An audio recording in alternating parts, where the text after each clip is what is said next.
This is how people trick your brain into agreeing. Why do you think we say no to one thing and then immediately yes to another? Like your friend asks to borrow 100 bucks and you're like, "No, man, I don't have that much." But then they go like, "Oh, okay.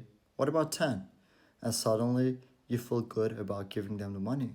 Or your boss asks for this giant 20-page report first and then they change it to one-page report and suddenly you're like, "Oh, that's nothing."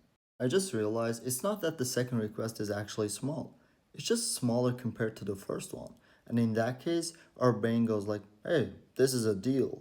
And you can totally use this in business. Lead with the big package or premium option first, and suddenly your standard offer feels way easier to say yes to.